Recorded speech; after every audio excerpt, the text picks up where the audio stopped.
So talk a little bit about brand and why you knew or why you felt early on that having a brand was important. Yeah, it's interesting. I've always loved brands. One of the earliest brands that I loved was McDonald's, which not necessarily the food, but the community and what they stood for and their marketing and their people. And I ended up just getting excited about the possibility of what you could do with a brand. Starbucks would have been the next one that I really, and still to this day, fell in love with. Their third place and what Howard Schultz has done to create a pervasive brand that really is everywhere, and it had revolutionized a space where it used to be mom and pop coffee shops, and now it's Starbucks and some other big ones. And we tried to do the same thing. And I knew that the power of a brand, when I would go from Vancouver, where I'm based, back to see family in San Francisco, I'd hunt out a Starbucks. I'd see Starbucks, and that was my okay, you're away, but you're still at home. You've got that cup of coffee. And I started to understand that brand was powerful. People buy brands, and they buy brands for how it makes them feel. And so looking at 1-800 Got Junk, we were the Rubbish Boys for the first 8 years when we started. And it was really me with a vision for something bigger. But the goal became to build the FedEx of junk removal. Now, what did FedEx have that I didn't have in the junk removal space? They had clean, shiny trucks, they had friendly uniformed drivers. We weren't at that level yet, but I started to envision what if?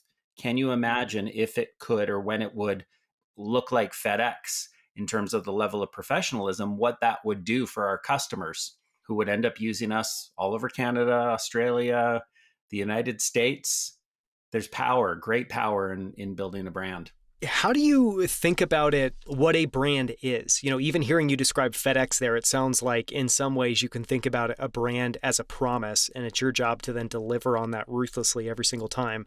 Is that your mental model? If not, what is your mental model in terms of how to like articulate what a brand is at the end of the day?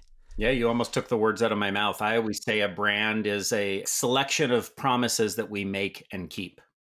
So when someone looks at 1-800 Got Junk, we call it our QFAs, our quality focus areas: on time service, upfront rates, clean, shiny trucks, friendly, uniformed drivers.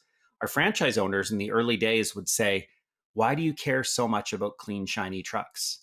This is the junk removal business. Nobody cares. They just want their stuff gone.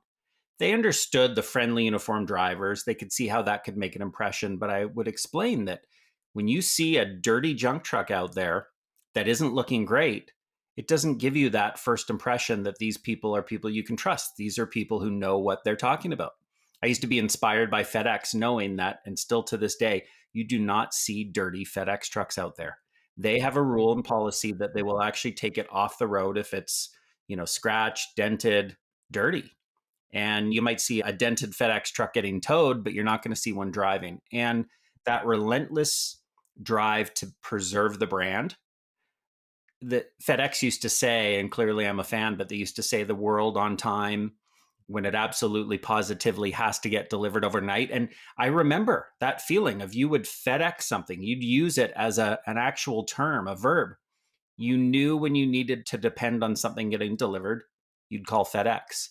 So the power of a brand is the set of promises that we make and we keep.